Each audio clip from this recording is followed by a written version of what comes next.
Welcome back to the Garden Hutch. Today we discuss week 35 of 2022. Let's get going.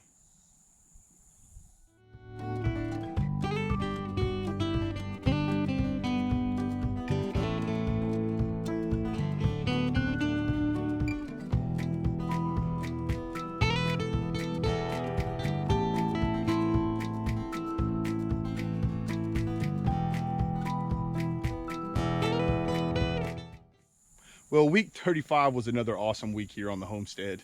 Let's go over the weather real quick first. The weather all week was pretty nice. I think total we ended up getting about 2.5 inches. It only rained 2 days. One day we got really hard rain. It was almost 2 inches. Then we got, I don't know, a couple hours of a drenching rain. So that was really nice. The highs right now are getting into the low 90s. I think 93 was the warmest it was last week. The lows are getting into like the 60s, so that's fantastic. We're getting a lot more blooms on things, especially our peppers, tomatoes, melons. All of those things are starting to set fruit really well. So right now we're still eating salads. We're still able to eat Swiss chard every day. We don't have a lot of variety like we did in the spring. We'll go over our plan for the variety here in just a little bit, but we're able to eat tomatoes. We did pull out all the cucumbers. They were finally done. We're getting peppers. If we can keep the raccoons away, we'd be having corn, but that's a whole nother story.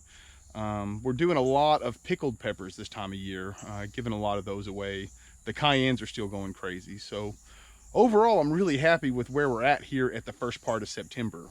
But the vast majority of what we're going to do today for our week 35 video is we're going to bring you folks along when we plant our fall garden.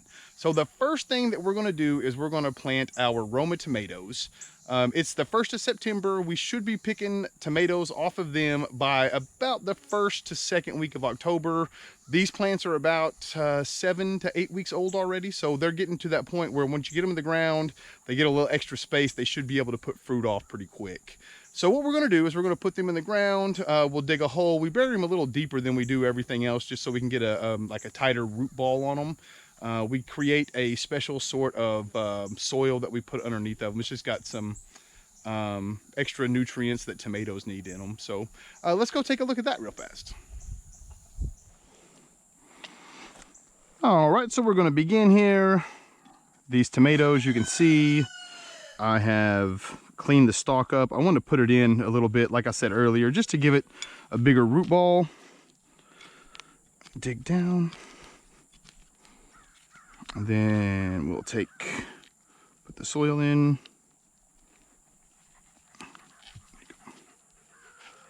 All right. We'll tickle the root ball.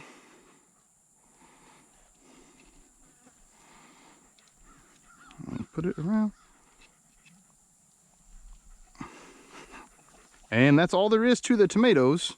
Now again, keep in mind, we do like to put the stakes in, and we will also put little tomato cages around them. Give it a little support as it grows. So those are our fall tomatoes. Yay!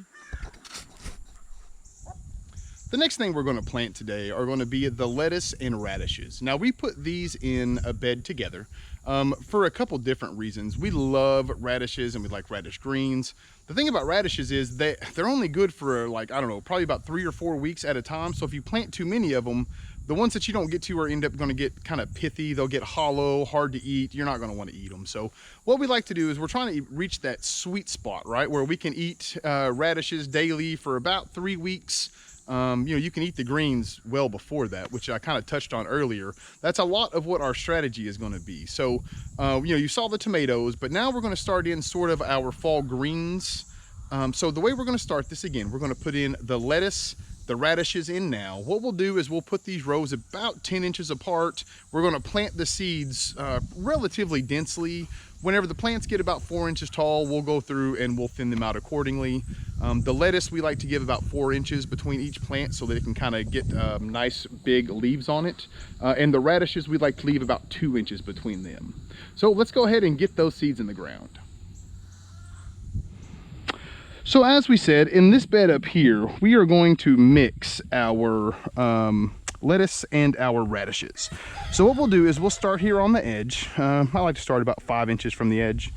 We'll just use our little 2x4, create a trough, go about 10 inches or so over, do the same thing, and we just work our way through the bed. I won't bore you all with the entire bed, but just so you have an idea. And then we have two different kinds of lettuce. I've got a black-seeded Simpson, which will go here, and our butter crunch will be the third one. So we'll just go every other one, and all that does is give a little bit of extra color and texture to your garden. And then the middle row will always be your radishes. Something to consider here, your lettuces will be ready. You can start thinning them out and eating them in as little as 20 days. They'll start to get to maturity though around the 45 day mark, where you get the nice big crisp lettuce leaves.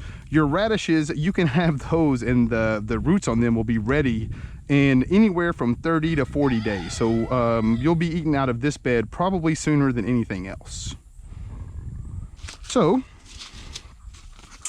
we'll start with the lettuce. And I like to do it, just pour it out in one hand. Some people can use a seeder. Those are useful at times, but then you just go through, and again, we talked about this earlier in the video. You're going to overseed a little bit. You don't want to be wasteful, but you just want to make sure that you have enough seeds in here to where whenever they germinate, you'll have enough. And what I like to do is I'll go through and cover them like so, to where you get a small mound in here, and all that does is prevent water from pooling in your trough and drowning out your seeds. And we'll just go through and we will put in our lettuce, radish.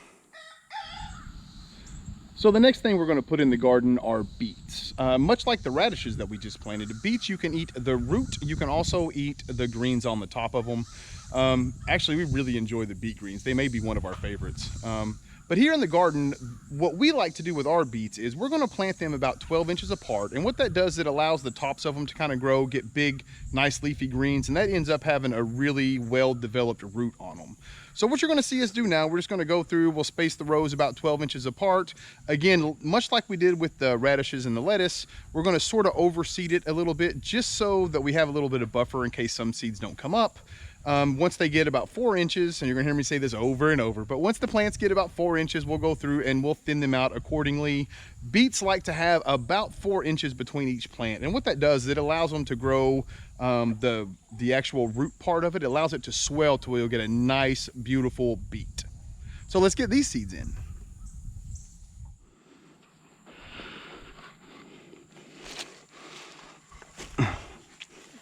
Oscar, are you you decided to be a helper, buddy? I don't think you understand the point of what we're doing here, my man. So we're going to do a lot the same way that we did the last bed on this one. The only thing is that I would caution is I like to give a little extra room from the edges with my beets. So I'll come off a good 10 inches here. We'll make our line. And then, we'll give it 12 inches on this side. So it's only going to be a couple extra inches here. But beets seem to grow a little bit better whenever they have a little bit more room. So thank you. Welcome. So we'll go through and you can see, hopefully you can see these beet seeds. See, they're odd. They look like little clusters. The reason for that is there are literally 5 or 6 seeds in each one of these little clusters. So you don't have to plant these as dense. But again, I always prefer to overseed than underseed, especially with my beets, because I love beets and I would like to have as many as possible. So we'll put these in the ground. Usually takes about 45 to 60 days, depending on the variety and your weather, temperature, that sort of stuff, for your beets to come up. The thing of it is as we said, you'll have to go through and thin them. But the thing about it is you can eat the greens when you're thinning them. That's an advantage to it. Another thing to consider is as the beets are growing and you go to thin them out, each time that you go through to thin them, that's more of the greens that you can eat. And unlike the turnip greens, beet greens can be eaten in a salad the entire duration. So something to consider. So we'll get these in the ground. We'll go through, mound them up like so. And in about 45 to 50 days, we'll be eating beets. The fourth thing we're going to put in our fall garden today are going to be a lot like our beets, turnips. Now, many of you are familiar with turnips. They have a great, delicious bulb on the end of them. It's just a root vegetable. The other thing that we personally love about turnips are the greens. Again, we're gonna overseed these. We're gonna plant them almost exactly like we did our beets, 12 inches apart. We're gonna overseed. We'll go through and thin out at 4 inches. The thing about the thing about turnips that I would like to say are, at the very beginning, whenever the turnips are first growing, you can use those greens in a salad. They're nice and supple, very tender. There's going to come a very definitive point where the turnip green moves from that subtle, tender type flavor to where it gets more fibrous. The way I like to tell is you can feel it, and it'll have almost like a prickly texture to it. Once it starts getting those little fibers growing outwards on the leaf, they don't make very good salads anymore. But they do cook very well. We like to do ours with some neck bones or a ham bone or something. Anybody living in the South probably familiar with turnip greens. All right, let's get these in the ground. All right, so I know this all looks a lot the same, but we're gonna go ahead and put in our turnip greens in this bed. We're putting in 2 beds of turnip greens, or of turnips, I should say, because we enjoy turnips and turnip greens. We eat them a lot, and we have a lot of requests from our family for them, so something to keep in mind. So again, what we're gonna do is, unlike the beets, I'm only gonna give about 5 inches on the side, so I'm not gonna give it quite as much room. We'll go through, use our little board. I like to do it, it makes it straighter and easier. And again, we're going to overplant these. The cool thing about turnips is you'll be able to start eating the actual salad part of the greens in about 14 to 21 days. Turnip greens grow really fast. The actual root part of it, though, won't be ready for 45 to 55 days. So if you overplant them, all you're doing at this point is you are adding to the greens in your salads. It's really awesome to think about how cheap it is to buy these turnip seeds. We bought all of the seeds for this garden for just a little over $5. And we're going to be able to plant our fall garden, and we're going to be able to use these exact same seeds for our spring garden for less than $5. So we'll be eating salads out of here for at least 90 days or so, hopefully before our first freeze. So just kind of keep that in mind when you're going through to watch this.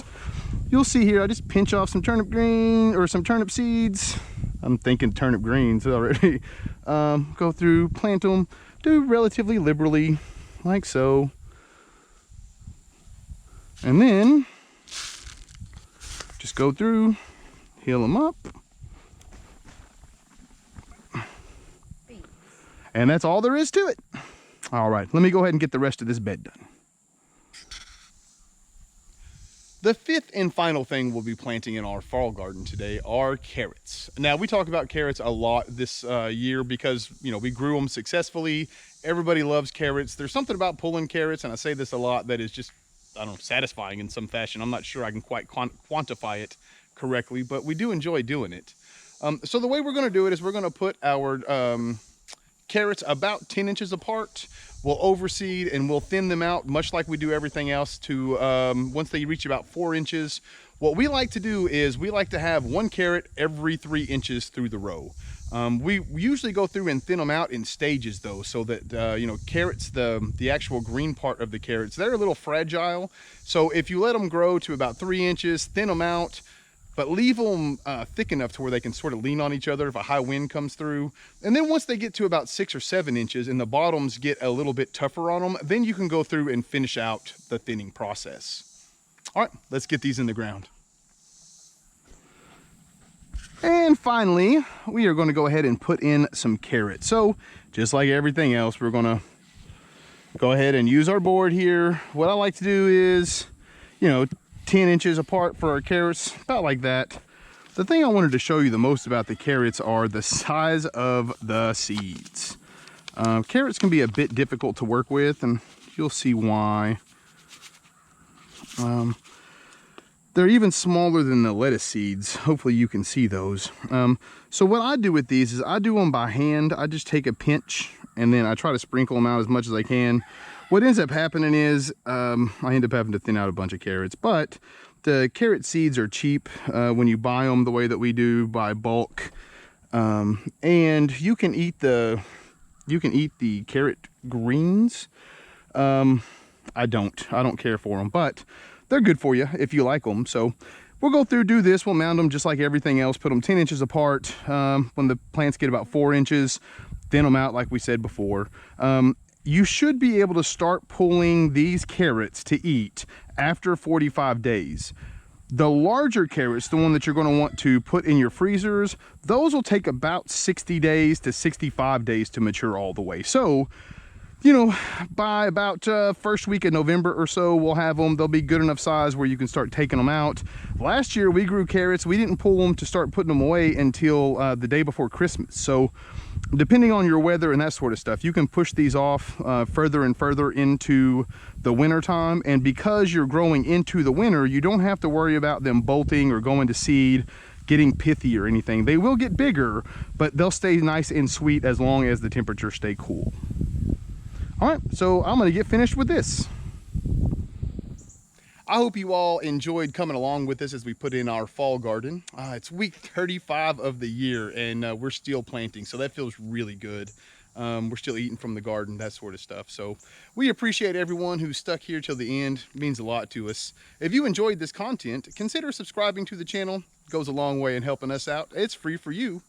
If you enjoyed this video, consider hitting the like button. Until next time, I hope all you folks take care of yourselves. Peace.